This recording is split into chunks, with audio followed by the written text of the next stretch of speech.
Syllabus. तो इसको हम आगे देखेंगे कि क्या चीज़ें अभी के लिए आप सिर्फ याद रखोगे कुछ चीज़ें हैं जो ऑपरेटिंग सिस्टम करता है।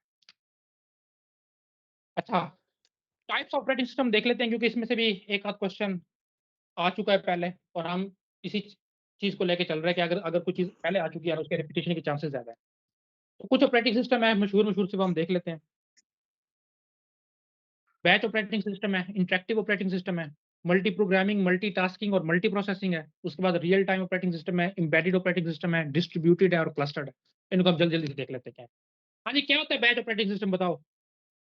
जो सबसे पहले ऑपरेटिंग सिस्टम दुनिया में आए थे ना, वो बैच ऑपरेटिंग सिस्टम हुआ करते थे। ये मैं आपको दे देता हूँ हिंट। बताओ जी क्या होता है? Batch sir operate same nature की कमांड्स का एक बैच बना के उसको पंच किया जाता था जिसको फिर बाद में एग्जीक्यूट करवाया जाता। बिल्कुल ऐसा ही है। देखो ये तब आए थे जब आपको यूज़र इंटरैक्शन जो है ना नहीं चाहिए होती थी। क्योंकि उस वक़्त जो है ना आम यूज़र को कंप्यूटर चला ही नहीं सकते थे। जैसे मैंने बताया था कि बहुत ज़्यादा एक्सपर्टीज़ चाहिए होती थी। तो ऐसे ही ऑपरेटिंग सिस्टम था जिसमें आपने जो भी काम करने हो ना वो एक ही दफ़ा आप इकट्ठा कर लेते थे। उसी के नाम से बैच निकला था कि आप बैच बना लेते थे जितनी भी आपने जॉब करनी है। सब के सब आपने इकट्ठा कर लिया और एक बंदा स्पेशल इस पर्पज़ के लिए हायर किया जाता था जो बहुत एक्सपर्ट होता था कंप्यूटर के नॉलेज में। उसको हम ऑपरेटर बोला करते थे। यही टर्म यूज़ होती है और ये आ भी चुकी है कि बैच ऑपरेटिंग सिस्टम में जो एक्सपर्ट होता है उसका क्या नाम है? उसको ऑपरेटर ही बोला जाता था। तो उसके हवाले आप कर देते थे कि ये काम है। वो बंदा क्या करता था वो एक ही दफ़ा जो है ना उस पूरे उनको एक वो देखता था कि अच्छा ये कुछ रेलेवेंट है, इनको एक अलग बैच बना दिया। ये जॉब्स कुछ रेलेवेंट है, इनको अलग बना दिया। ये कुछ रेलेवेंट है। इस तरह काफ़ी सारे जॉब बना लेता था और उनको जो है ना शेड्यूल कर देता था कि पहले जो है ना ये फर्स्ट बैच है ना इसमें जितनी भी जॉब्स हैं वो रन होंगी। वो चलती रहेगी बगैर किसी इंटरैक्शन के। यूज़र बीच में जो है उनको इंटरप्ट नहीं कर सकता। जब तक वो सारी कंप्लीट नहीं हो जाती दूसरी की बारी नहीं आती थी। फिर उसके बाद वो दूसरी चल जाती थी। अब ये ऐसा होता था कि ये हफ्तों भी काम जो है ना वो ऑटोमैटिक वैसे होता रहता था। एक दफ़ा आपने बैच बना के एग्ज़ीक्यूट कर दिया, काम चल रहा है। उसमें ये ऐसा होता था कि एक बैच कंप्लीट हुई ना, उसकी जो आउटपुट आती थी, वो दूसरे बैच के लिए एज़ अ इनपुट काम करती थी। तो जब तक ये वाला बैच कंप्लीट नहीं होता था ना, तो अगला बैच स्टार्ट हो ही नहीं सकता था। और किसी वजह से अगर ये बैच बैच से मुराद है ग्रुप ऑफ जॉब्स, किसी वजह से इसमें कोई फेलियर आ गया है, तो सिस्टम जो है ना सारे का सारा स्टॉप कर जाता था क्योंकि इसकी आउटपुट आएगी तो अगले की इनपुट मिलेगी और अगला स्टार्ट होता था। तो इस तरह से और ऐसे सिस्टम में जो ऑपरेटिंग सिस्टम काम करता था उसको हम बोलते थे बैच ऑपरेटिंग सिस्टम। तो ये बात लिखा हुआ है देखो does not interact with computer directly. Operator का कांसेप्ट था वो मैंने बता दिया कि एक एक्सपर्ट होता था जो ये बैच बनाने का काम और एग्जीक्यूट करने का काम करता था। देखो जो ऑपरेटर क्या करता था, operator takes all the jobs and groups similar jobs into batches. जब उसको जो लगती थी कि ये सिमिलर जॉब्स हैं उनके बैच बनाता था। अच्छा take job as input, process them on CPU and result back to the user. ये ऑपरेटर के काम थे सारे। पंच कार्ड एक सिस्टम यूज़ हुआ हुआ करता था। ये इसके एग्ज़ाम्पल है बैच ऑपरेटिंग सिस्टम। अगर आपने पंच कार्ड के बारे में मज़ीद पढ़ना है तो आप इसको गूगल कर सकते हो कि क्या होता है। अच्छा देखो मैंने या आज के शुरू के लेक्चर में बता दिया था कि 1950 में जो है ना 1 मिनट 1950 में जो है ना ये ऑपरेटिंग सिस्टम यूज़ हुआ करते थे। काफ़ी पुराने हैं जो शुरू-शुरू में लॉन्च हुए थे उनमें से एक है।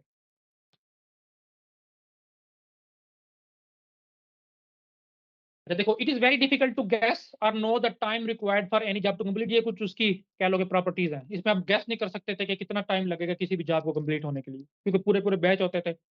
उनमें से किसी की एक इनपुट आएगी तो सॉरी आउटपुट आएगी, दूसरे के लिए इनपुट का काम करेगी और इस तरह के काफ़ी मसले-मसाइल थे। तो आप बता नहीं सकते थे एग्ज़ैक्ट कितना टाइम लगेगा। अच्छा, इसी तरह the idle time for the batch system is very less. CPU इसमें वेला नहीं बैठता था क्योंकि जैसे ही एक जॉब पूरा बैच खत्म हुआ, उसकी आउटपुट आई, वो एज़ अ इनपुट दूसरे के लिए काम करती थी मैंने बताया। तो सीपीयू को रेस्ट करने का टाइम नहीं मिलता था, तो इसमें सीपीयू की कह लो कि जो यूटिलाइज़ेशन थी वो बहुत मैक्सिमम हुआ करती थी। देखो सीपीयू की यूटिलाइज़ेशन तब कम होती है जब उसको कोई और काम करना पड़ जाए, एग्ज़ीक्यूशन रोक के। जैसे कि यूज़र ने कोई इसको मज़ीद काम दे दिया, वो कोई कर रहा था उसको छोड़ के दूसरे पे आना शुरू हो गया। तो इस तरह का कोई चक्कर था ही नहीं इसमें। The computer operator should be well known with batch system. ये मैंने बता दिया एक्सपर्ट होगा तभी वो काम कर सकता था। Batch system are hard to debug. इसमें कोई मसला-मसाइल आ जाता था तो उसको डिबग करना मुश्किल है। क्यों मुश्किल है? क्योंकि उसको पता ही नहीं चलता था कि मसला आ कहाँ पे रहा है। लेट्स से उसने 1000 जॉब्स का जो है ना एक बैच बनाया है। अब 1000 जॉब में से आपको ये ढूँढना है कि कौन-सी जॉब के कौन से कोड में क्या मसला आया है, तो बहुत मुश्किल होता था ये डिबग करना। It is some time costly. Costly क्यों है? कौन बताएगा जी बैच सिस्टम क्यों कॉस्टली होता था? कॉस्टली मुराद पैसे से नहीं है। सर पैसे वाला कॉस्टली नहीं है।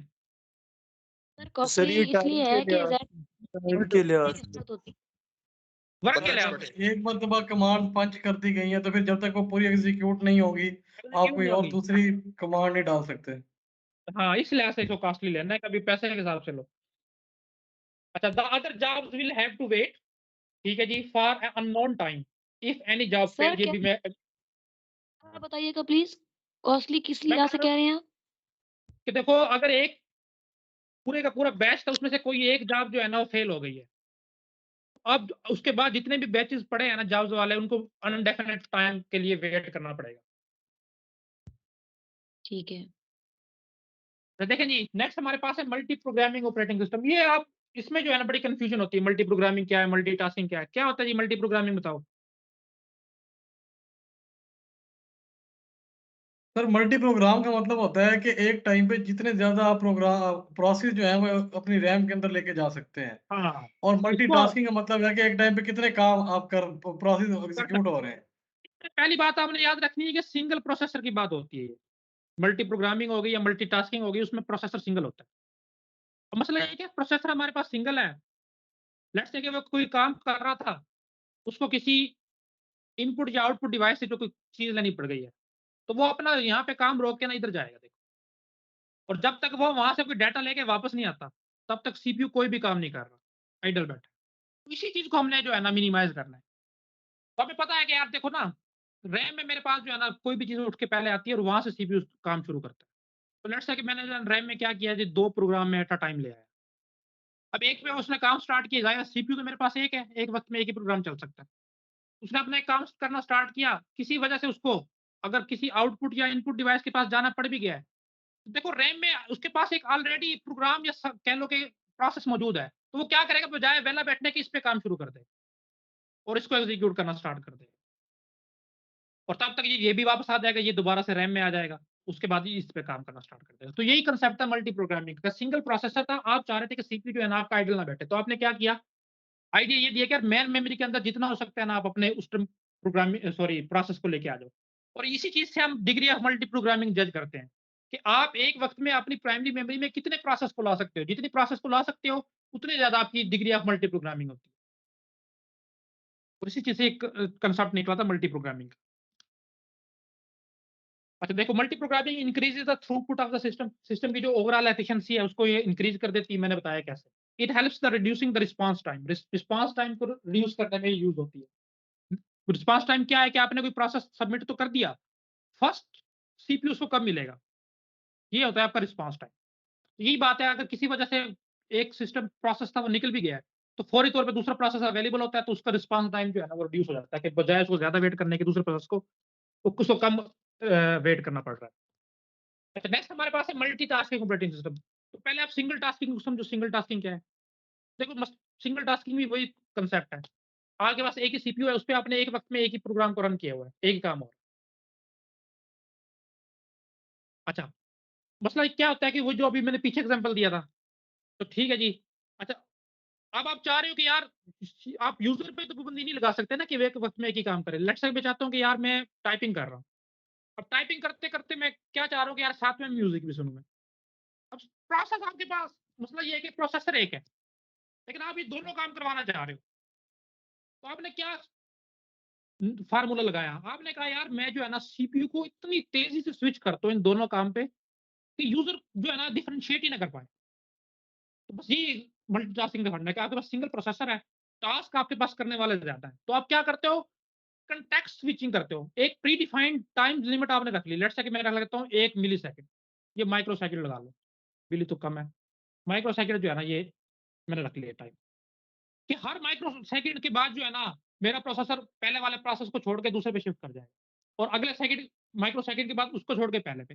अब जो ह्यूमन का जो कह लो कि नेचर है ना, वो 1 सेकंड से कम वक्फे को जो है ना डिटेक्ट ही नहीं कर पाती। कम से कम ये इंसान को चाहिए होता है वक्त, कि अगर 1 सेकंड में कोई चीज़ चेंज हो रही है तो उसको वो डिटेक्ट कर पाता है, इससे पहले वाले को डिटेक्ट कर ही नहीं पाता।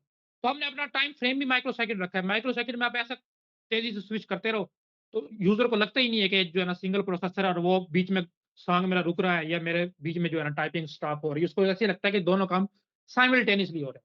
तो ये मल्टीटास्किंग ऑपरेटिंग सिस्टम का कांसेप्ट था कि सीपीयू देखें यहाँ पे आपके पास एक था, काम आपने एक वक़्त में ज़्यादा करने थे। तो बस आपने क्या किया, सीपीयू को इतनी तेज़ी से स्विच करवाया उन सारे प्रोसेस पे कि अब यूज़र को ये लगता था कि वो सारे जो है ना अलग-अलग सीपीयू पे रन हो।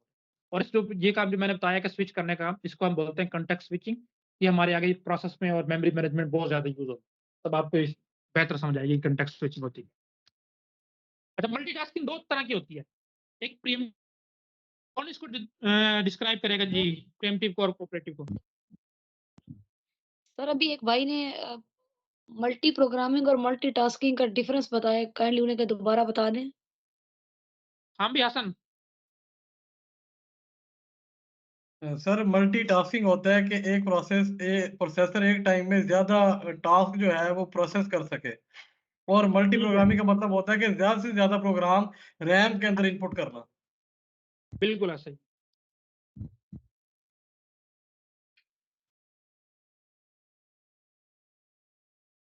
अच्छा जी, देखो प्रीएम्प्टिव मल्टीटास्किंग में क्या है, जो मैंने एग्जांपल दी थी ना, ये आपके पास प्रीएम्प्टिव मल्टीटास्किंग थी।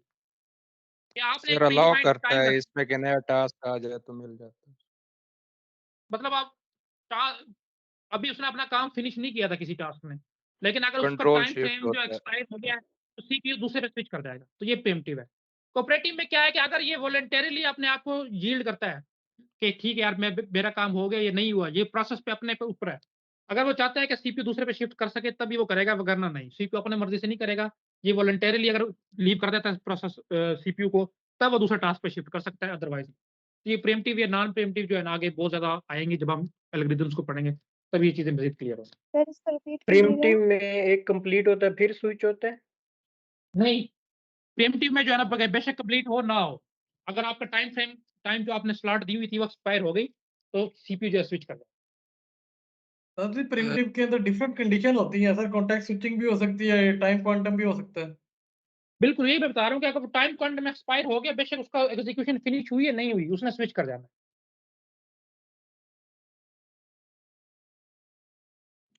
और सर कोऑपरेटिव प्रीमिटिव में का वो दोबारा बता sir. Basically sir control shifting को अलाउ करता है प्रीएम्प्टिव। कौन अलाउ करता है?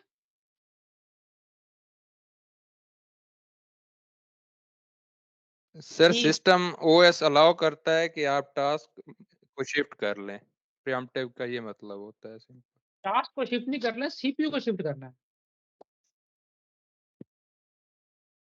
टास्क को कहाँ शिफ्ट करना है? जी, जी, वही ना अलाउ कर देता है। हाँ, वही तो मैं बता रहा हूँ। देखो ना, अब आपने एक टाइम रखा हुआ है 1 सेकंड कि हर प्रोसेस को 1 सेकंड देना है। अब 1 सेकंड में एक प्रोसेसर का काम खत्म ही नहीं हुआ। तो वो कहेगा यार मैं तो नहीं छोड़ता सीपीयू, मैं तो चाह रहा हूँ कि मुझे अपना सारा काम करना है। नहीं, इस तरह नहीं होता। प्रीएम्प्टिव में क्या है, अगर आपके पास वो कंडीशन, वो क्राइटेरिया, वो कंस्ट्रेंट जो आपने लगाया हुआ है, अगर वो मैच कर गया है, बेशक आपका एग्जीक्यूशन फिनिश हुई है, नहीं हुई, आप सीपीयू को छोड़ दोगे, सीपीयू जो है ना वो अगले प्रोसेस पे शिफ्ट कर जाएगा।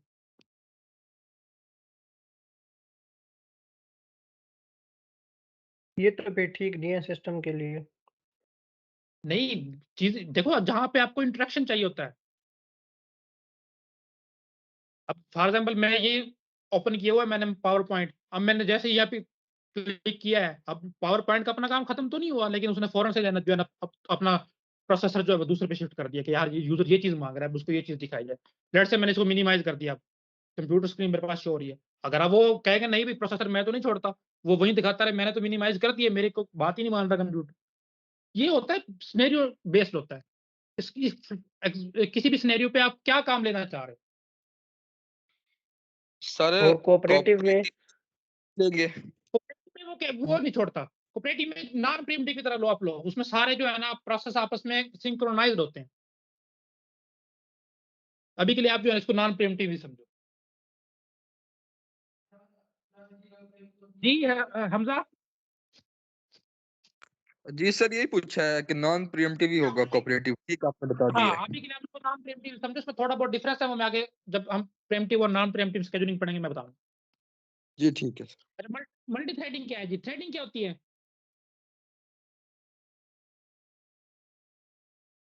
थ्रेड्स क्या होते हैं? सर सर बेसिकली किसी भी जब भी हम किसी प्रोग्राम को रैम में करेंगे वो एक बन जाता है प्रोसेस। उस प्रोसेस में ठीक सर है। डिफरेंट डिफरेंट आप ये कह सकते हैं कि सब प्रोसेसेस होते हैं, सब प्रोग्राम्स हो सकते हैं। उन हर एक सब प्रोसेसेस की जिनकी सर नेचर सेम हो सकती है। एक ग्रुप ऑफ कोड हो सकता है, उसको हम एक बेसिकली थ्रेड कहेंगे सर। ठीक है। देखो एक प्रोग्राम में जो है ना, जो जितने भी आप प्रोग्राम आपने आज तक लिखे हैं, सिंगल फ्लो ऑफ एग्जीक्यूशन होता है। क्या कि हम हमेशा पढ़ते हैं कि मेन फंक्शन से जो है ना आपकी एग्जीक्यूशन स्टार्ट होती है। तो एक ही मेन फंक्शन होगा, आपका प्रोग्राम उठ के मेमोरी में आया तो एग्जीक्यूशन स्टार्ट हो जाएगी। तो सिंगल फ्लो ऑफ एग्जीक्यूशन। जो आप नई कह लो कि तरीकाकार चल रहा है कोड राइट करने का, उसमें क्या वो आपको मोटिवेट किया जाता है कि आप मल्टीपल फ्लो ऑफ एग्जीक्यूशन लिखो, कि इस तरह करो कि जैसे ही आपका प्रोग्राम रैम के अंदर लोड हो ना, तो सीपीयू को एक से ज्यादा चीजें मिलें कि वो वहां पे वो बैक वक्त कंकरेंटली वर्क कर सकता हो। यानी कि एक वक्त में अगर उसने एक मेन फंक्शन रन किया है ना, तो उसके साथ ही किसी दूसरे क्लास में अगर कोई मेन फंक्शन है तो वो उसको वहां से रन करना शुरू कर दो। अब ये जितनी भी नई लैंग्वेजेस आ रही हैं, जावा, पाइथन वगैरह, वो सारी जो है ना थ्रेडिंग को बिल्ट इन लाइब्रेरी के तौर पे अलाउ करती हैं कि आप थ्रेड्स बना सकते हो। यानी कि एक प्रोग्राम में आपने एक से ज्यादा फ्लो ऑफ एग्जीक्यूशन बनाना है। इसके एग्जांपल हम ऐसे देते हैं कि जैसे यार मैं जो है ना अभी वर्ड अपना मैंने पे कोई काम लिखना स्टार्ट किया है, तो अब देखो मैं टाइप करता आ रहा हूँ, तो एक जो है ना फ्लो ऑफ एग्जीक्यूशन ये है कि जो जो मैं टाइप कर रहा हूँ ना स्क्रीन पे शो करवाता आ रहा है। दूसरा क्या है कि एक और प्रोग्राम चला हुआ है, वो मेरी स्पेलिंग मिस्टेक्स को देख रहा है कि अगर अब मैं कोई चीज मैंने लिखी है उसमें कोई स्पेलिंग मिस्टेक्स तो नहीं है। ये दूसरा फ्लो ऑफ एग्जीक्यूशन है। तीसरा इसकी एग्जांपल इस तरह ले ले, तो एक और प्रोग्राम चला हुआ है, वो मेरी ग्रामेटिकली मिस्टेक्स को देख रहा है। अगर मैंने कोई इज आर एन गलत लगाया है तो वो उसको चेक कर रहा है। तो ये देखो एक वक्त में मैंने 3 एग्जांपल दिए, तीनों काम इकट्ठे हो रहे हैं। हालांकि प्रोग्राम तो मेरा सिर्फ वर्ड का चल रहा है, एक ही प्रोग्राम है। उसमें आपने अंदर जो है ना फ्लो ऑफ एग्जीक्यूशन एक से ज्यादा बना दिए। तो आजकल जितनी भी प्रोग्रामिंग हो रही है, जितने भी आप सॉफ्टवेयर बनाते हो, वो इसी तरह से बनाते हो। इनको इसको हम कहते हैं कि थ्रेड्स में डिवाइड करना, फ्लो ऑफ एग्जीक्यूशन एक से ज्यादा बनाना। तो ये यहाँ पे लिखा हो देखो, डिवाइड्स अ सिंगल प्रोसेस। एक सिंगल प्रोसेस था, उसको आपने मल्टीपल थ्रेड्स में डिवाइड किया। थ्रेड जैसे मैंने बताया कि ये एक थ्रेड थी, each of which can execute concurrently, और उनमें से हर एक जो थ्रेड आपने बनाई है वो इकट्ठी रन हो सकती है, बशर्ते ये कि आपके पास सीपीयू की तादाद जो है ना वो मल्टीपल है। अगर एक सीपीयू फिर तो आपकी मसला वही है जो प्रोसेस की सूरत में था, कि वो तो आप एक ही को दे सकते हो। अच्छा, multitasking involves running multiple independent process और टास्क सीपीयू व्हाइल मल्टी। अच्छा जी, आपने बोला सीपीयू एक से ज़्यादा हो जी भाई, तभी तो कंकरेंटली के लिए। एग्जीक्यूशन होगी। जी भाई, बिल्कुल। जी सर, मल्टीपल प्रोसेसिंग होंगी ना सर, ठीक होगी। हाँ, जी। देखो आगे हमारे पास है मल्टी प्रोसेसिंग। इसमें तो नाम से जाहिर है कि मल्टी और प्रोसेसिंग, प्रोसेसर की तादाद एक से ज्यादा हो गई है। अब हम एडवांस लेवल पे आ गए हैं थोड़ा। उससे पहले हम जितने पढ़ रहे थे वो सिंगल सीपीयू थे, सिंगल प्रोसेसर थे। अब हमारे पास मल्टीपल आ गए। मल्टीपल प्रोसेसर है, इसमें आप क्या कर सकते हो? अब तो आपके पास मसला ही खत्म हो गया। 3 प्रोसेसर है, 3 प्रोसेसर एक वक्त में चला दो उन पे, तीनों पे एक एक। तो वैसे ही आपकी डिग्री ऑफ मल्टी प्रोग्रामिंग वगैरह सारा कुछ इंक्रीज हो गया, थ्रूपुट वगैरह सीपीयू की सारी। तो ये चीज मल्टी प्रोसेसिंग में आ जाती है। ये 2 टाइप्स की हो सकती है, देखो सिमेट्रिक हो सकती है और एसिमेट्रिक हो सकती है। इसमें डिफरेंस क्या है इसको हम देख लेते हैं। देखो सिमेट्रिक में क्या होगा कि एक आपके पास सॉफ्टवेयर है या ऑपरेटिंग सिस्टम कह लो, वो आपके कंप्यूटर में 3 सीपीयू लगे हुए हैं। लेट्स से सीपीयू 1 है, सीपीयू 2 है, सीपीयू 3 है। तो यहाँ पे एक ऑपरेटिंग सिस्टम का एक पोर्शन होगा, वो तीनों इनको कंट्रोल करेगा। कंट्रोल से क्या मुराद है कि लेट्स से कि आपने जो है ना 5 प्रोसेस एक वक्त में आपने रिक्वेस्ट कर दी कि इनको एग्जीक्यूट करो। तो अब ये पोर्शन डिसाइड करेगा कि मैंने कौन से 3 प्रोसेस चलाने हैं। तो वो अपने हिसाब से जो है ना शेड्यूलिंग करके एक प्रोसेस इस सीपीयू को देगा, दूसरा प्रोसेस इस सीपीयू को और तीसरा इस सीपीयू को। और इसमें ये नहीं है कि कोई एक प्रोसेसर कहे नहीं जी मैं काम नहीं करता, बाकी करो। सारे सीपीयू पे जो है ना ये एक सॉफ्टवेयर कंट्रोल सॉफ्टवेयर होता है, वो डिसाइड करता है कि मैंने कौन सा प्रोसेस किस सीपीयू को देना है। और उनका काम होता है कि सिर्फ और सिर्फ उसकी बात मानना। यही बात लिखा हुआ है कि जितने भी सीपीयूज हैं इक्वल राइट्स, तमाम के पास इक्वल राइट्स हैं और उनके काम करने के चांसेस भी इक्वल है। इसी को हम बोलते हैं पीयर टू पीयर। पीयर क्या होता है? Direct connect sir. पीयर होता है जो बिल्कुल सेम आपकी लेवल पे हो। जैसे अगर आप एसएसटी हो ना, तो आपके स्कूल में कोई और एसएसटी है जिसकी डेजिग्नेशन आपके सेम है, तो वो आपका पीयर होगा। तो मतलब कोई सुपीरियरिटी नहीं है, कोई इन्फीरियरिटी नहीं है, बिल्कुल जो सेम लेवल पे कोई चीज होती है उसको पीयर बोलते हैं। तो पीयर टू पीयर से मुराद है कि सारे सीपीयू जो है ना सेम लेवल पे, किसी को किसी दूसरे पे फोकस नहीं है। सिमेट्रिक में ये अभी तो हम दूसरा पढ़ेंगे सिमेट्रिक, उसमें आप देखोगे कि जो इसका क्राइटेरिया वो चेंज है। देखो एक एसिमेट्रिक में क्या होगा, सीपीयू आपके अंदर वही 3 है, उनमें से ऑपरेटिंग सिस्टम ने ना अपना काम अपनी जान छुड़ाई है, एक सीपीयू कह दिया कि यार आप कंट्रोल करो सबको। उसको हम बोल देते हैं मास्टर सीपीयू या मास्टर प्रोसेसर। अब कोई भी काम आएगा ना, वो सबसे पहले जितने भी प्रोसेस एग्जीक्यूट होने हैं, वो सबसे पहले मास्टर प्रोसेसर के या मास्टर सीपीयू के पास आएंगे। बाकी जो 2 रह गए हैं ना, ये उनमें डिवाइड करेगा कि कौन सा प्रोसेस किस सीपीयू को देना है। यानी कि आप कह सकते हो कि मास्टर स्लेव रिलेशनशिप है। एक सीपीयू जो है ना वो मास्टर बना हुआ है, बाकी जितने भी है ना आपके कंप्यूटर के अंदर, वो सारे स्लेव हैं, सिर्फ उसकी बात मानते हैं। मास्टर खुद काम नहीं करता, मास्टर डिस्ट्रीब्यूट करता है बाकी सीपीयूज के अंदर। तो ये एसिमेट्रिक मल्टी प्रोसेसिंग है हमारे पास। ये भी वही चीज़ है जो इसके थोड़ी-सी प्रॉपर्टीज़ हो सकती हैं। ज़ाहिर है प्रोसेसर ज़्यादा होगा तो थ्रूपुट तो इंक्रीज़ होगी। It has several processor, if one processor fails we can proceed with another processor. ठीक है जी, किसी वजह से एक प्रोसेसर काम नहीं कर रहा, कोई इसको आईओ काम के लिए वो रुका हुआ है, जो भी जितने भी कोई मसले मसाइल हो सकते हैं, तो आप दूसरे प्रोसेसर को कह सकते हो कि वो तो अपना काम करे ना। अच्छा, ड्यू टू मल्टीपल सीपीयू की तादाद बढ़ गई है, it can be more complex and somehow difficult to understand. क्या अंडरस्टैंड करना इसकी स्केड्यूलिंग वगैरह को, या कैसे एक दूसरे के ऊपर काम करेंगे। आप जितनी भी स्केड्यूलिंग के एल्गोरिथम पढ़ोगे ना, वो आप कंसीडर करके चलते हो कि सिंगल सीपीयू है। अगर आप मल्टीपल सीपीयू पे कभी आप देखो ना, कोई रिसर्च आर्टिकल पढ़ो, क्योंकि वैसे तो ये कोर्स का पार्ट नहीं है, कि मल्टीपल प्रोसेसर आपके पास है, उन पे स्केड्यूलिंग करनी है, वो कैसे होती है, तो आप देखोगे कितना टफ काम है ये। तो यही बात वहाँ पे लिखी हुई है कि मल्टीपल सीपीयू में इसकी जितनी भी काम करने की तरीका है, वो कॉम्प्लेक्स हो जाता है और डिफिकल्ट टू अंडरस्टैंड। अच्छा, इसके बाद हमारे पास एक रियल टाइम ऑपरेटिंग सिस्टम आता है। इसमें से 2 क्वेश्चन अभी रिसेंटली आ चुके हैं। तो देखो जी, क्या होता है रियल टाइम ऑपरेटिंग सिस्टम, बताओ?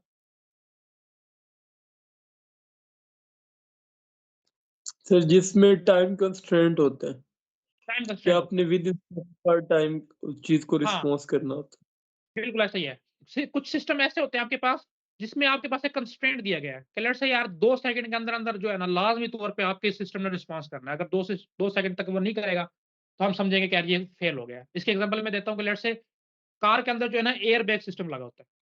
क्या होता है एयर बैग्स का पता है? है। जी सर। एयर बैग जो है ना, आपके डैशबोर्ड में या जो स्टीयरिंग होता है उसके साथ, और अच्छी अगर आपके पास कोई मॉडल की कार है तो बैक सीट पे भी लगे होते हैं। वो विद इन सेकंड जो है ना वो काम करता है। उसका काम करने का तरीका क्या क्या होता है कि लेट्स से आप जा रहे हो, खुदा ना खास्ता जो है ना, आपकी किसी गाड़ी की किसी की चीज़ के साथ टक्कर हो जाती है, एक्सीडेंट हो जाता है। तो लेस देन 1 सेकंड से पहले भी जो है ना, आपके डैशबोर्ड से जो है ना, एक बैलून निकल के आता है। उसके अंदर फ़ौरन से हवा जो है ना, वो भर भर दी जाती है। और इतनी जितने टाइम आपको मिलता है कि आप डैशबोर्ड से टकराओगे, उतने दौरान वो जो है ना, क्या करता है, अपने आप को फुला के गुब्बारा बना देता है। और फिर जब आप टकराते हो तो डायरेक्ट उससे नहीं टकराते, आप उस समझ लो बैलून से टकराते हो। जितनी भी फ़ोर्स होती है ना, वो सारी की सारी काइनेटिक एनर्जी जो आपकी है, वो सारी की सारी उस बैलून में शिफ्ट हो जाती है, और आप बहुत आहिस्ता से या टकराते हो डैशबोर्ड से, या तो टकराते ही नहीं हो। तो जितना जितना भी सीवियर किस्म का आपका एक्सीडेंट हो ना, आपके चांसेस सर्वाइवल के बहुत ज़्यादा हो जाते हैं। जितनी भी अच्छी गाड़ीज़ हैं, सॉरी कार्स हैं, या आप कोई मूवी में भी इस चीज़ को देखो ना, जब वो चला रहे होते हैं तो किसी वजह से एक्सीडेंट होता है, खास तौर पे स्पाई मूवीज़। तो उसमें जब भी उसकी टक्कर होती है, फ़ौरन से वो व्हाइट कलर का जो है ना, वो गुब्बारा सा निकल के आता है। तो इस तरह के जो ऑपरेटिंग सिस्टम, जिसमें आपको रिस्पॉन्स बहुत स्ट्रिक्टली कह लो कि डेडलाइन के अंदर चाहिए, less than 1 second, 1 second, 1 micro second, उसकी उस दौरान आपने लाज़मी रिस्पॉन्स करना है। तो ऐसे जो सिस्टम में ऑपरेटिंग सिस्टम इंस्टॉल होता है, उसको हम कहते हैं रियल टाइम ऑपरेटिंग सिस्टम। ये बात मैंने लिख दी कि सर्टेन डेडलाइन्स होती है। डेडलाइन से मुराद वो टाइम लिमिट है जिसके अंदर उसने लाज़मी रिस्पॉन्स करना है। When time requirements are very strict, सारी बातें एक ही तरह से लिखी गई हैं। ये बात पूछी जा चुकी है कि रियल टाइम ऑपरेटिंग सिस्टम में रिस्पॉन्स टाइम क्या होता है? तो देखो 1 सेकंड है ना, तो वो तो आम ऑपरेट उसका भी हो सकता है सिस्टम का। तो इसमें हमेशा लेस देन 1 सेकंड होता है रिस्पॉन्स टाइम। इससे कम वक़्त में आपने रिस्पॉन्स करना है। तो ये भी जो असिस्टेंट आईटी का जिसने इंटरव्यू रिटन टेस्ट दिया है, जो क्लब हुआ था सॉफ्टवेयर इंजीनियरिंग के साथ, और मेरे ख्याल में दूसरा था असिस्टेंट सिस्टम एनालिस्ट के साथ। उसमें ये बात आई हुई थी कि वीएक्स वर्क जो है ना, किस ऑपरेटिंग सिस्टम, तो ये मेरा गलत था, खैर मैं इसको एम्बेडेड लिखाया था। तो ये याद रखना है कि रियल टाइम ऑपरेटिंग सिस्टम या आरटीओएस ऑप्शन उसमें था। उस टाइप का ये जो है ना ऑपरेटिंग सिस्टम है वीएक्स वर्क। इस तरह एक एमटीएस है, मिशिगन ट्रांसमिशन सिस्टम है, ये क्या बनता है इससे। ये रियल टाइम ऑपरेटिंग सिस्टम है, काफ़ी मशहूर। ये दोनों आपने लाज़मी याद रखना, और लिनक्स और QNX को बेसिकली याद भी रखें, लेकिन ये पहले वाले 2 जो है ना, इसको याद। इसकी टाइप्स है जी हमारे पास रियल टाइम ऑपरेटिंग सिस्टम की। एक आपके पास hard real time operating system है, और एक आपके पास soft real time operating system है। तीसरा आपके पास फर्म रियल टाइम है, ये कभी कहीं-कहीं आपको मिलेगा। तो यही मैं आप लोगों की आज की असाइनमेंट होगी कि आप मुझे कल बताओगे कि firm real time operating system क्या होता है। हार्ड को और सॉफ्ट को हम देख लेते हैं क्या है। देखो हार्ड नाम से ही ज़ाहिर है कि जो आपने डेडलाइन दे दी है ना, उसमें कोई भी किसी किस्म की जो है ना रिलैक्सेशन नहीं है। अगर आपने कह दिया कि 1 माइक्रो सेकंड के अंदर-अंदर आप मुझे रिस्पॉन्स इस सिस्टम से चाहिए, तो वो 1 माइक्रो सेकंड ही है। अगर वो 1 मिलीसेकंड भी कर देगा ना, तो उसका मतलब है कि आपका सिस्टम फेल हो गया है, वो अपना काम ठीक से नहीं कर रहा। तो ये ऐसी जगह पे इंस्टॉल होता है जहाँ वो स्ट्रिक्टली जो है ना आपको बहुत कम टाइम में रिस्पॉन्स चाहिए होता है सिस्टम से। जैसे अभी मैंने एग्जांपल दी थी एयरबैग्स वगैरह की। अच्छा, इसमें जो पॉइंट लिखने वाला है वो ये कि वर्चुअल मेमोरी इसमें नहीं पाई जाती। ये क्यों नहीं पाई जाती? जब वर्चुअल मेमोरी के कंसेप्ट को पढ़ेंगे तब मैं आपको बताऊंगा कि मैंने ये बात बताई थी कि हार्ड रियल ऑपरेटिंग सिस्टम में वर्चुअल मेमोरी नहीं हो सकती। क्यों नहीं हो सकती? क्योंकि वर्चुअल मेमोरी से स्वैपिंग करने में टाइम लगता है। मैं अभी बता देता हूँ, स्वैपिंग नहीं इसमें हो सकती पॉसिबल। देखो जी, कुछ एग्जांपल्स हैं। एयर ट्रैफिक कंट्रोल सिस्टम है, उसमें ये यूज होता है।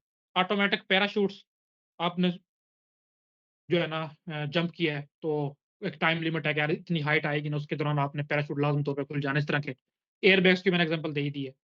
रोबोटिक्स में यूज होता है। वेपन सिस्टम में, जैसे अगर आपने ड्रोन आप कर रहे हो कि लेट से जो है ना 1 सेकंड के अंदर अंदर ड्रोन है ना जज करना है कि आगे कोई चीज आपकी ऑब्स्टेकल है तो उसने स्विच कर जाना। अगर वो 1 सेकंड के अंदर अंदर करता नहीं है तो जाके उससे टकरा जाएगा, आपका ड्रोन जो है वैसे डिस्ट्रॉय हो जाएगा। तो इस तरह के काफी सारी नीचे दी गई है एग्जांपल, इसमें जिसमें टाइम कंस्ट्रेंट तो बहुत स्ट्रिक्ट होता है।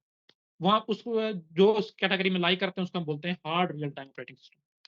सॉफ्ट रियल ऑपरेटिंग सिस्टम ठीक है, ये भी है रियल टाइम में ही आपको इंटरेक्ट करते हो, आप यूजर से रियल टाइम में कर रहे होते हो, जैसे फेस टू फेस अभी मैं और आप कर रहे हैं। लेकिन इसमें डेडलाइन में थोड़ी जो है ना रिलैक्सेशन है कि अगर आप थोड़ी देर तक अगर रिस्पांस नहीं भी आया, डाटा किसी वजह से आपके तक नहीं भी पहुंचा तो जो है ना गुजारा हो जाता है। तो इसमें एग्जांपल दी जाती है मल्टीमीडिया सिस्टम की, जैसे मैं और अभी आप बात कर रहे हैं। अभी मैं क्या कर रहा हूँ कि माउस को घुमा रहा हूँ, जैसे आप लोग अक्सर कंप्लेन करते हो कि सर आप बॉल पहले जाते हो और माउस जो है ना बाद में मूव करता है। तो ठीक है, ये कंस्ट्रेंट जो है ना हमारा था कि यार वो साथ-साथ करे, लेकिन अगर नहीं भी हो रहा तो ये बियरेबल है। तो ऐसे ऑपरेटिंग सिस्टम ये सॉरी ऐसे सिस्टम जिसमें ठीक है टाइम कंस्ट्रेंट होता है, लेकिन अगर थोड़ा डिले भी हो जाए तो बियरेबल है। तो उसमें जो ऑपरेटिंग सिस्टम इंस्टॉल होता है उसको आप बोलते हैं soft real time operating system. और इसी एग्जांपल मैंने अभी आपको डिजिटल ऑडियो सिस्टम की आवाज़ की और वीडियो वगैरह की दे दी। ये आप लोगों की असाइनमेंट है, ये मैं निकाल दूँगा स्लाइड, ये आप लोगों को। अच्छा जी, एम्बेडेड ओएस। पहले तो मुझे बताओ कि एम्बेडेड सिस्टम क्या होते हैं? फिर ये जो इलेक्ट्रॉनिक्स की डिवाइसेस होती हैं उनके अंदर जो सिस्टम लगाए जाते हैं वो एम्बेडेड ओएस कहलाते हैं, जो कि सर स्पेसिफिक टास्क सिंगल पे काम टास्क करते हैं। होती है। हाँ, एम्बेडेड सिस्टम ऐसे सिस्टम है जो सिर्फ और सिर्फ एक या ज़्यादा से ज़्यादा मतलब 1, 2, 3 जो है ना स्पेसिफिक टास्क करते हो, डेडिकेटेड टास्क परफॉर्म करते हैं। जैसे माइक्रोवेव ओवन है, अब उसका एक ही काम है कि जो उसके अंदर आपने हार्डवायर प्रोग्रामिंग कर दी है। मैं बिल्कुल सिंपल से लेके चलता हूँ तो सिंपल माइक्रोवेव का सिर्फ एक ही काम है कि उसने खाने को गर्म करना है बस। एक उसमें टाइमर लगा हुआ, उस टाइम के बाद उसने जो है ना अपने आप को रोक देना है और ये इसका काम है। इसके अलावा वो कोई काम भी नहीं करेगा। इस तरह वॉशिंग मशीन है, उसका काम है कि उसने जो है ना आपके कपड़ों को धोना है। अब अगर आप वॉशिंग मशीन को कहते हो कि यार खाना गर्म कर दो तो वो नहीं करेगी। तो ऐसा सिस्टम जिसका सिर्फ एक डेडिकेटेड काम होता है उसको हम बोलते हैं एम्बेडेड सिस्टम। और ऐसे सिस्टम में जो ऑपरेटिंग सिस्टम इंस्टॉल होता है उसको हम बोलते हैं एम्बेडेड ऑपरेटिंग सिस्टम। पहले एम्बेडेड सिस्टम की एग्जांपल दी गई है, सॉरी डिफाइन किया गया क्या होता है, फिर एम्बेडेड ओएस को डिफाइन किया गया कि जो उसमें ऑपरेटिंग सिस्टम इंस्टॉल है। नीचे आपको माइक्रोवेव ओवन की और कार पार्किंग की भी एग्जांपल दे दी है। लिमिटेड मेमोरी होती है इसकी क्योंकि इसने स्पेसिफिक एक्शन परफॉर्म करना है, इसको इनफिनाइट मेमोरी की जरूरत नहीं है। हाँ, ऐसा हो सकता है कि फंक्शनैलिटी आप ज़्यादा प्रोवाइड कर दो लेकिन मेमोरी कम है। तो उस सूरत में आप मेमोरी को कैसे ओवरकम करते हो? तो जैसे आपके कंप्यूटर में वर्चुअल मेमोरी का कांसेप्ट यूज़ होता है। तो एम्बेडेड सिस्टम में जो है ना आपका ओवरले का कांसेप्ट यूज़ होता है। तब जब हम वर्चुअल मेमोरी पढ़ेंगे इस ओवरले को कांसेप्ट को देख लेंगे। ये इम्पोर्टेंट है, ये मैंने इसलिए लिख भी दिया इसको। दूसरा बात, इसको आप मॉडिफाई नहीं कर सकते कि एक काम आपने इसको बता दिया कि यही करना है, वही करेगा। जैसे ओवन की मैंने एग्जांपल दिए, आपने प्रोग्रामिंग कर दिया है, हार्डवायर्ड प्रोग्रामिंग है कि इसने खाना गर्म करना है तो वो खाना ही गर्म करेगा। आप इसमें चेंजिंग नहीं कर सकते ऐसे ऑपरेटिंग सिस्टम में। तो इस तरह का ऑपरेटिंग सिस्टम जो है एम्बेडेड ऑपरेटिंग सिस्टम कहलाता है। डिस्ट्रीब्यूटेड ऑपरेटिंग सिस्टम और क्लस्टर्ड ऑपरेटिंग सिस्टम मिलते-जुलते हैं, इसमें थोड़ा-सा डिफरेंस इसको समझना है। ओवरलेज सर क्या बताया?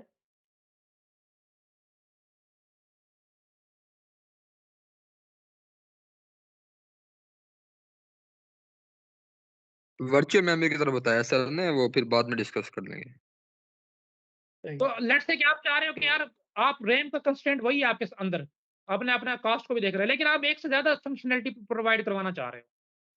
तो आप इसको मैनेज करते हो फिर। जैसे वर्चुअल मेमोरी के हम थ्रू करते हैं कि रैम कम होती है और आपने बड़ा प्रोग्राम जो है ना वो इसके अंदर लेके आना होता है। वो कैसे लेके आते हैं? जब हम वर्चुअल मेमोरी को पढ़ेंगे हम देखेंगे।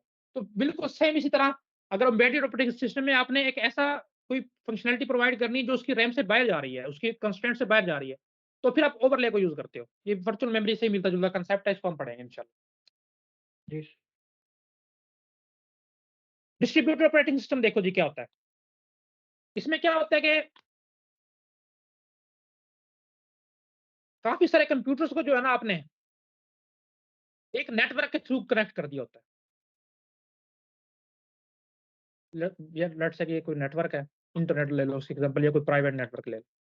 और काफ़ी डिस्ट्रीब्यूटेड जगह पे कोई अमेरिका में पड़ा है, कोई चाइना में पड़ा है कोई कंप्यूटर, कोई पाकिस्तान में है, कोई नेपाल में, कोई भूटान में, इस तरह का काफ़ी मुख्तलिफ ज्योग्राफिकली डिस्ट्रीब्यूटेड जगह पे जो है ना काफ़ी सारे सिस्टम है।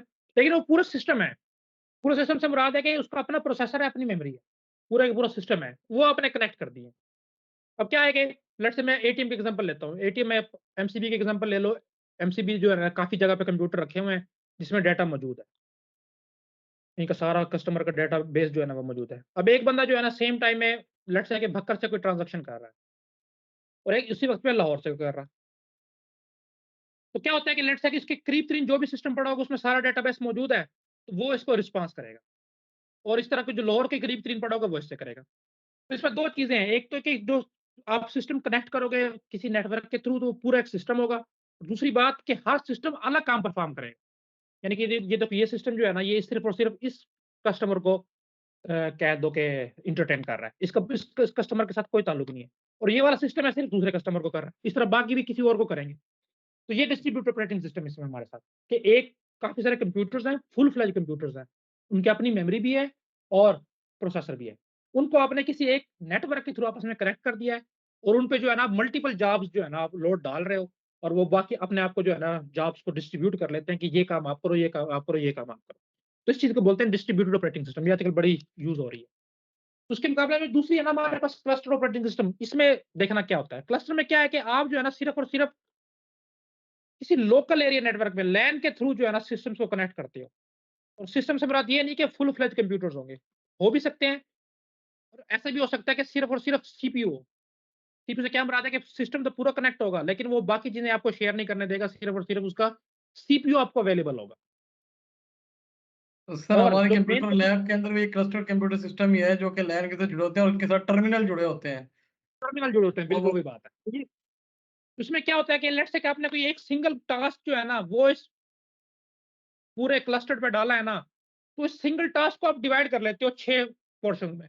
तो एक पोर्शन ये करेगा, एक पोर्शन ये करेगा, एक पोर्शन ये, एक पोर्शन ये, एक पोर्शन ये, एक पोर्शन ये। इस तरह से क्लस्टर ऑपरेटिंग सिस्टम काम करता है। तो ये कुछ डिफरेंस है जो डिस्ट्रीब्यूटेड में थे कि डिस्ट्रीब्यूटेड में हर ऑपरेटिंग सिस्टम अपना अलग से काम कर रहा है। क्लस्टर में क्या है कि आपने एक शेयर्ड मेमोरी पोर्शन बनाया हुआ है। कोई भी जॉब आती है आप उस शेयर्ड मेमोरी को देते हो, वो उसमें अपना डिवीजन करके हर क्लस्टर क्लस्टर का जो एक यूनिट या टर्मिनल है, उसको डिस्ट्रीब्यूट करता है कि आप ये काम करके मुझे दो। ठीक है? सिंगल टास्क इसमें आपने याद रखना है कि सिंगल टास्क को सारे कंप्यूटर मिलकर परफॉर्म करते हैं।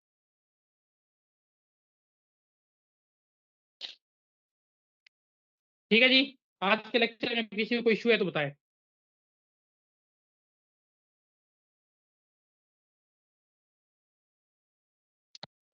सर होम अप्लायंसेस में कौन सा नो सिस्टम यूज होगा? एम्बेडेड। एम्बेडेड सर ये ना एक जनरल पेपर मैंने दिया था उसमें ये क्वेश्चन आया हुआ था तो ठीक मैंने है। आके फिर ना था तो कुछ जगह पर रियल टाइम आ रहा था और कुछ जगह पर एम्बेडेड आ देखो रहा था। रियल टाइम ऐसे सिस्टम्स होते हैं जिसमें आपको इंटरैक्ट करना पड़ता है रियल टाइम उनके साथ। तो जितनी होम अप्लायंसेस है ना इसमें आप इंटरैक्ट ना भी करो, आपने उसको ऑन कर दिया है एसी को, तो अपना काम कर रहा है। आपको हर सेकंड 2 सेकंड के बाद एसी के साथ इंटरैक्ट तो नहीं करना। रियल टाइम में आप मुसलसल इंटरेक्शन में रहते हैं उनके साथ। वॉशिंग मशीन है, आपने उस पे टाइमर लगा दिया कि 5, 10, 15 मिनट के बाद उसको हो जाए, अपना काम करो। सर जी अगर रोबोट हो रोबोट हो तो होम रोबोट, अब वो तो देखिए फॉर एग्जांपल रिपोर्ट बैठा है, वो किसी मेटल को ढूंढ रहा है, उसको हर सेकंड के बाद अपने सेंसर के साथ जो है ना राब्ता करना पड़ेगा, यार मेरे सेंसर ने किसी मेटल को डिटेक्ट किया है या नहीं किया। उसमें आप ये नहीं कह सकते कि रिपोर्ट एक साथ छोड़ दिए तो अपना काम खुद कर रहा है। रिपोर्ट तो कर रहा है लेकिन वो अपने सेंसर के साथ कनेक्ट है ना।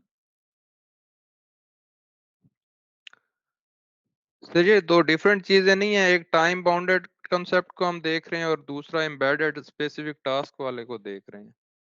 तो एम्बेडेड वो में भी तो टाइम आ सकता है कैसे आ सकते हैं बताओ मुझे। सर। देखें अब ओवन को एक स्पेसिफिक टास्क सेम टाइम के लिए हम दे रहे हैं तो वो भी तो रिस्पॉन्स कर रहा है ठीक ना। है, एम्बेडेड तो अलग एक चीज है। ठीक है जी। मैंने दे दिया उसको, ओवन को टास्क दे दिया। मैंने कहा यार मुझे खाना गर्म कर दो। 1 मिनट का मैंने टाइम लगाया, 30 सेकंड के बाद वो बंद हो गया। क्या मेरा सिस्टम फेल हो गया? क्या बंदा मर गया?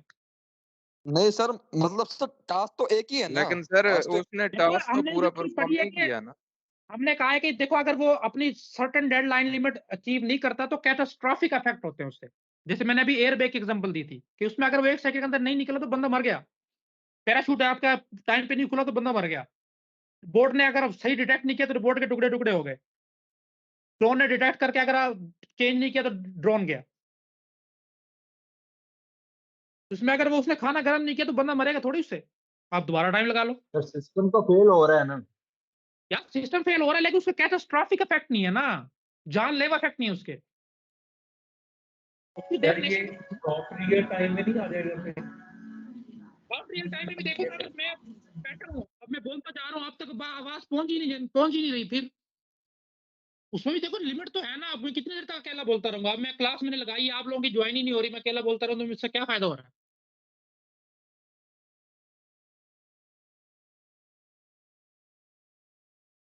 इंटरेक्शन से देखो आपको इंटरेक्ट करना है सिस्टम के साथ रियल टाइम में। इस तरह तो आप कहोगे सर कंप्यूटर भी रियल टाइम ऑपरेटिंग सिस्टम है। फिर तो कंप्यूटर चल रहा है 1 मिनट चला 10 मिनट चला आधा घंटा चला उसके बाद बंद हो गए। इस तरह तो आप हर किसी को रियल टाइम बना दो। ये तो सॉफ्ट में हो जाएंगे ना, हार्ड में नहीं आएंगे। तो देखो कौन कंप्यूटर जी, वो आप मतलब उसको लैपटॉप जब यूज इफेक्ट्स को देखो फिर आपको समझ आएगी। अब देखो रियल टाइम ऑपरेटिंग सिस्टम में ना जरूरी नहीं है कि वो एक ही काम करे। ये भी पॉसिबल है लेकिन एम्बेडेड में आपने बता दी कि लिमिटेड फंक्शनैलिटी है उसके साथ। तो रियल टाइम हम वहां पे यूज करते हैं जहां पे हमने अगर डेडलाइन जो है अगर आपने एक्सीड कर दी तो उसका हमारे पास इफेक्ट बहुत सीवियर होता है।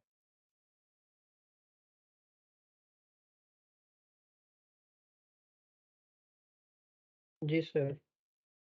ठीक है।